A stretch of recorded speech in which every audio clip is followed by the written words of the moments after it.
नमस्कार, मैं हूं अंशिता। क्या राजस्थान सरकार अब केंद्र से चलेगी? क्या सरकार का रिमोट अब मोदी शाह के हाथ में रहेगा? क्या यही वजह थी कि बीजेपी आलाकमान वसुंधरा को साइड करने में लगे हुए थे और आखिरकार उन्होंने ऐसा कर लिया? वसुंधरा को सीएम नहीं बनाया गया और राज्य की कमान अपने भरोसेमंद नेता के हाथ में सौंप दी। अब जानकारों का कहना है कि सीएम भजन लाल शर्मा सिर्फ नाम के सीएम हैं।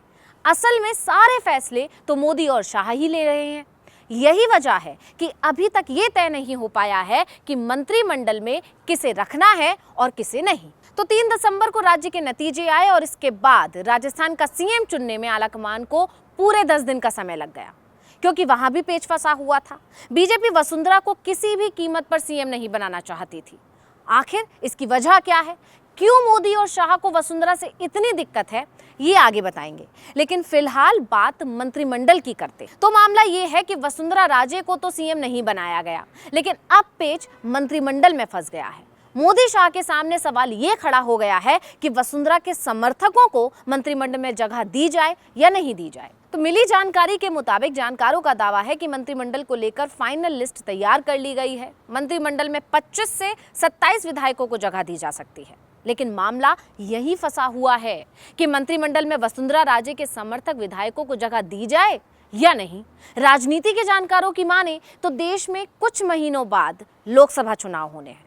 ऐसे में पार्टी वसुंधरा राजे को दरकिनार कर कोई जोखिम नहीं उठाना चाहती है। इसलिए आलाकमान के लिए वसुंधरा को साधना बेहद जरूरी है। अब उन्हें सीएम ना बनाकर पहले ही पार्टी उन्हें नाराज कर चुकी है।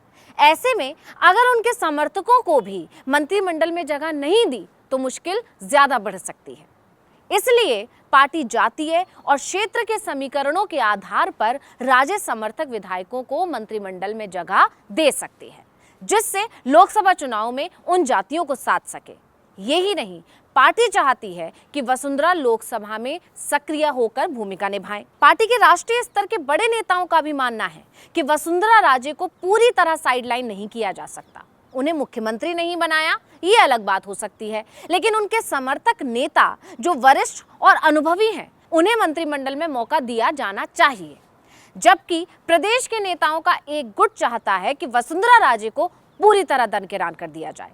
अब राजस्थान में वसुंधरा राजे की कोई जरूरत नहीं है, यानी एक बार फिर राजस्थान बीजेपी 2 धड़ों में बंट गई है, जिससे आलाकमान की चिंता बढ़ गई है। इसलिए गृह मंत्री अमित शाह अब पीएम मोदी से चर्चा करने के बाद ही मंत्रिमंडल तय करेंगे।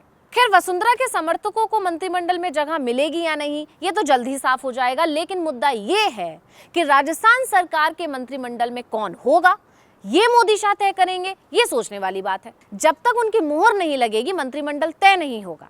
पहले तो मुख्यमंत्री अपनी मर्जी का बनाया और अब मंत्री भी मोदी शाह की मर्जी के होंगे, जो यस मैन की तरह काम करें। जबकि नियम के मुताबिक जनता के चुने हुए विधायक ही विधायक दल का नेता यानी सीएम चुनते हैं, लेकिन सीएम भी दिल्ली से चुना गया। इसके बाद सीएम तय करता है कि उसके मंत्रिमंडल में कौन होगा, लेकिन यहाँ भी सीएम की कोई भूमिका नजर नहीं आ रही है। ये फैसला भी मोदी शाह के हाथ में। अब इसी खबर के आने के बाद से जानकारों का दावा है कि यही तो मोदी शाह चाहते थे कि राज्य की कमान उनके हाथ में रहे, जिससे डबल इंजन की सरकार में सब कुछ केंद्र की मर्जी के मुताबिक चले। यही वजह थी कि आलाकमान वसुंधरा को साइड करना चाहता था। आखिर क्यों? इसकी सीधी सी वजह है वसुंधरा का यस मैन ना होना। अपनी पूरी राजनीतिक करियर में वो मजबूती से अपनी बात कहती आई हैं। वसुंधरा की छवि शुरू से ही यही बनी है कि जो उनको ठीक नहीं लगता उसके बारे में वो सीधे सीधे और साफ साफ ये बोल देती हैं, ये गलत है, ये सही नहीं है। और ये बात आलाकमान को हजम नहीं होती। इसलिए 2018 तक जब तक वो मुख्यमंत्री की कुर्सी पर बैठी रहीं, उनकी बातों को अनसुना कर पाना किसी के वश में नहीं था। चुनावों से पहले बीजेपी नेतृत्व राजस्थान की कमान अपने भरोसेमंद आदमी के हाथ में देना चाहता था, लेकिन वसुंधरा के रहते ऐसा करना बेहद मुश्किल। दिल्ली से राजस्थान बीजेपी अध्यक्ष की नियुक्ति तभी हो पाई जब चुनाव नतीजे आए और वसुंधरा राजे हार चुकी। उसके बाद तो जैसे राजस्थान का रिमोट दिल्ली के हाथ लग गया और तब से हर संभव चीजें दिल्ली से ही तय की जाने लगी। हालांकि बीच बीच में वसुंधरा राजे को मनाने की खूब कोशिश भी हुई, इसलिए उन्हें केंद्र में शिफ्ट करने की रणनीति भी बनी, लेकिन बात नहीं बन सकी और आखिरकार वसुंधरा को टिकट देना ही पड़ा। सिर्फ उन्हें ही नहीं, उनके समर्थकों को भी देना पड़ा। वसुंधरा राजे के हाथ से राजस्थान की डोर तो पहले ही छूट चुकी थी, अब तो पकड़ के भी काफी बाहर हो चुकी है। वसुंधरा राजे से पीछा छुड़ाने के लिए मोदी शाह ने बहुत मेहनत की। वैसे तो सांसदों को विधानसभा चुनाव में उतारने की कई राजनीतिक वजह रही हैं, लेकिन ऐसा करके मोदी शाह ने अपने बेहद भरोसेमंद नेताओं को जयपुर पहुंचा ही दिया है। ये सबसे बड़ी वजह मानी जा रही है। और अब तो बीजेपी चुनाव जीत चुकी है, अब भला वसुंधरा राजे की किस बात की परवाह होगी। बहुमत से सरकार बना ली, अपने भरोसेमंद लोगों को राज्य की राजनीति में उतार दिया। हर तरह से राजस्थान की कमान वसुंधरा के हाथ से निकलकर मोदी शाह के हाथ में जा चुकी है। चुनाव जीत लेने के बाद मोदी शाह को वसुंधरा राजे के प्रभाव से मुक्त होने का बेहतरीन मौका मिला है। खुद ही सोचिए, जब बीजेपी को खड़ा करने वाले लाल कृष्ण आडवाणी जैसे नेताओं को मोदी शाह की बीजेपी में किनारे लगा दिया गया, राम मंदिर के कार्यक्रम से गायब करने की कोशिश हो रही है, तो फिर वसुंधरा राजे मोदी शाह के लिए क्या मायने रखती हैं।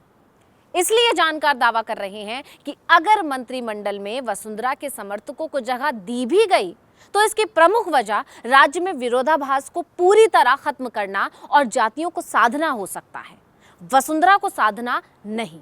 हाँ, ये बात और है कि एक तीर से दो निशाने लग जाएं, विरोधाभास भी खत्म हो जाए और वसुंधरा भी खुश हो जाए।